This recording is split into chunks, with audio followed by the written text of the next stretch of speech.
Hi friends, आज मैं आपके साथ ग्लोबलाइजेशन का इम्पोर्टेंट क्वेश्चन डिस्कस करने जा रही हूँ जो एग्ज़ाम में कई बार आ भी चुका है। सो इसे केयरफुली तरीके से समझ लो।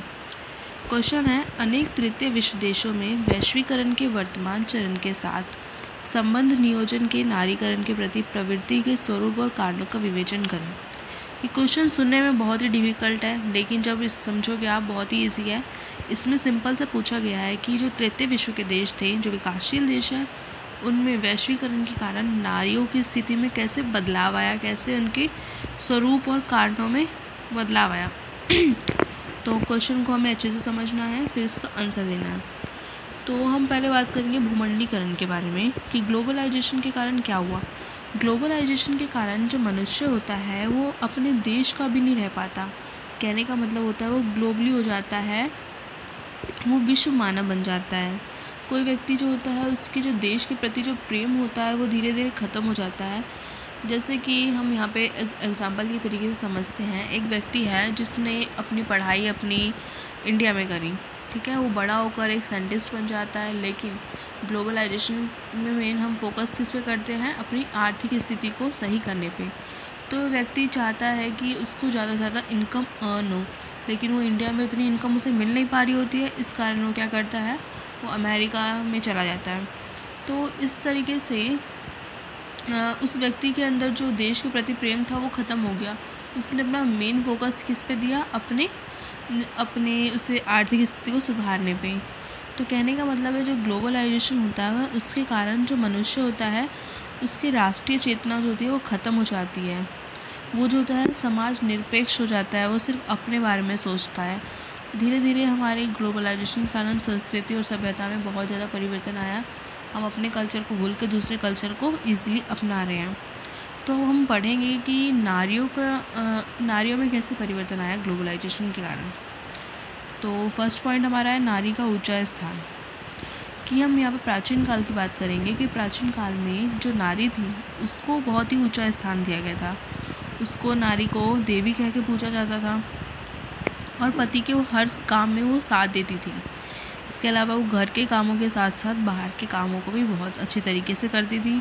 वो पुरुषों की दया पर जीवित रहने वाली नहीं थी, बल्कि अपने परिवार में उसका जो सम्मान था, उसको आदर बहुत ज़्यादा दिया जाता था। परिवार में पुत्र और पुत्री के बीच में किसी भी प्रकार का भेदभाव नहीं था। नेक्स्ट पॉइंट है नारी के स्वभाव में बदलाव। धीरे धीरे ग्लोबलाइजेशन के कारण नारी के स्वभाव में परिवर्तन आ रहा है।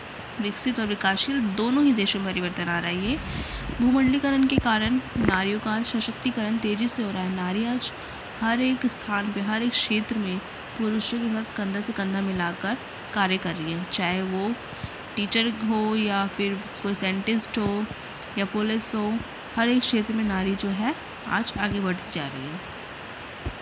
जैसा कि हमें पता है कुछ पॉजिटिव इफ़ेक्ट के साथ साथ नेगेटिव इफ़ेक्ट भी होते हैं। तो नेगेटिव इफ़ेक्ट में हम पढ़ते हैं कि पुरुषों को नारी का बाहरी दखल नामंजूर होता है। कि पुरुष जो चाहते हैं वो चाहते हैं कि महिलाएं जो है वो, बहुत से पुरुषों की बात करें हम एवरेज के रूप में, कि कुछ पुरुष चाहते हैं कि महिलाएं जो है वो सिर्फ घर के कार्यों तक ही सीमित रहें। इसके अलावा उन्हें ना तो स्वतंत्र निर्णय लेने की आज़ादी होती है, ना ही अपना पॉलिटिक्स में पहचान बनाने की आज़ादी होती है। और गांव की बात करें तो गांव में तो महिलाओं को बहुत ही कम अधिकार भी दिए जाते हैं। उनके अधिकारों को सीमित कर दिया जाता है। अगर वो नौकरी के लिए निकलती भी हैं तो उन्हें उतना वेतन नहीं मिलता जितना पुरुषों को मिलता है। जो हम लेबर्स देखते हैं कि अगर कोई एक लेबर है तो उसको ज़्यादा इनकम मिलेगी महिलाओं की तुलना में। इसके अलावा जो नारियाँ होती हैं उनको बहुत सी प्रॉब्लम्स सहन करनी पड़ती है।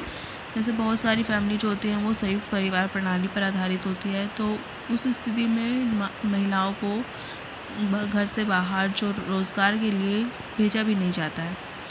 और बहुत से परिवारों में अभी भी बहुत से लोग अशिक्षित हैं, अज्ञान हैं।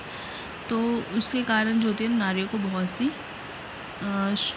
उसे प्रॉब्लम्स को सहन करना पड़ता है और उसे सिर्फ घर तक सीमित रखा जाता है, रोज़गार तक आगे नहीं जाने दिया जाता है।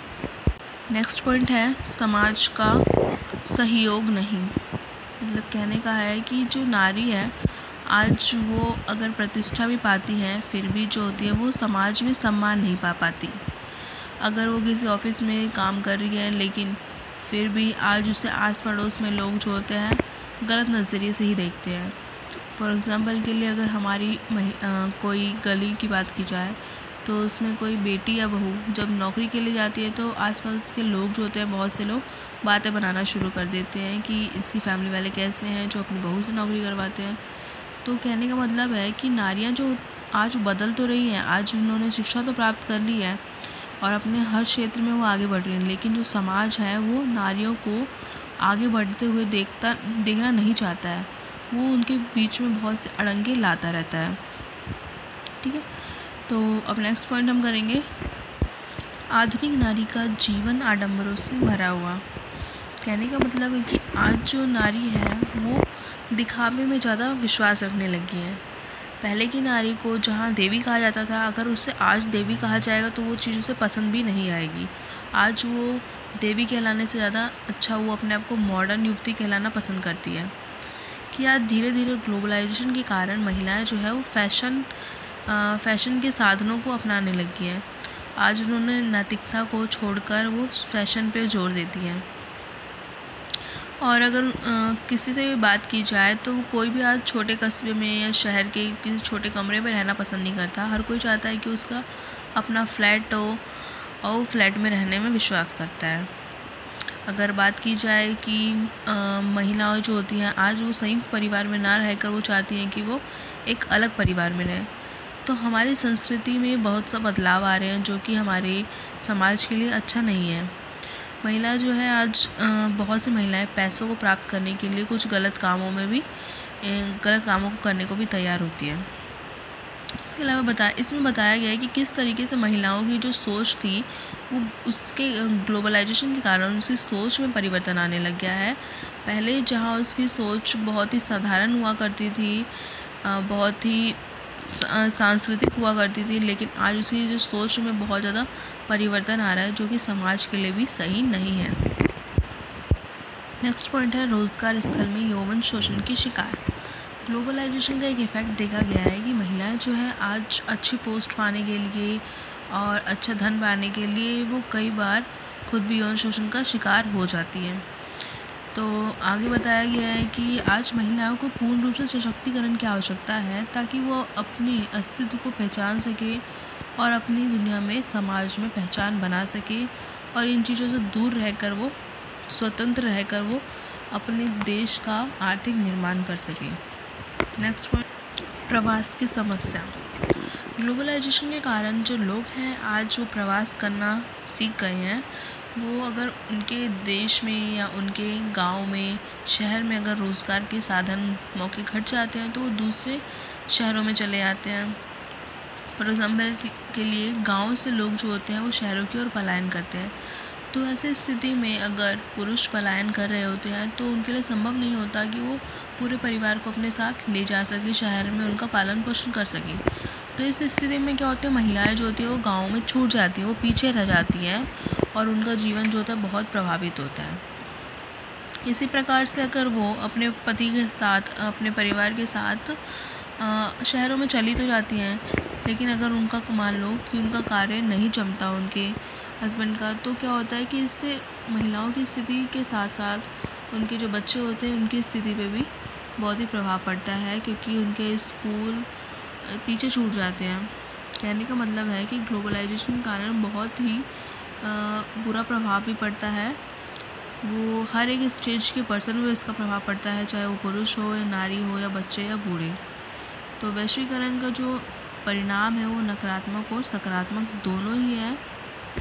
निष्कर्ष यही निकलता है कि महिलाएं जहाँ वैश्वीकरण के कारण सशक्तिकरण होते जा रहा है उनका, वो अच्छे प्रतिष्ठित पदों पर आसीन हो रही है, साथ ही साथ वो बहुत ज़्यादा आज फैशनेबल होती जा रही है, महत्वाकांक्षी होती जा रही है, जिसके कारण वो अपनी इच्छाओं को पूरा करने के लिए गलत कार्यों में भी इन्वॉल्व होने से नहीं डरती हैं।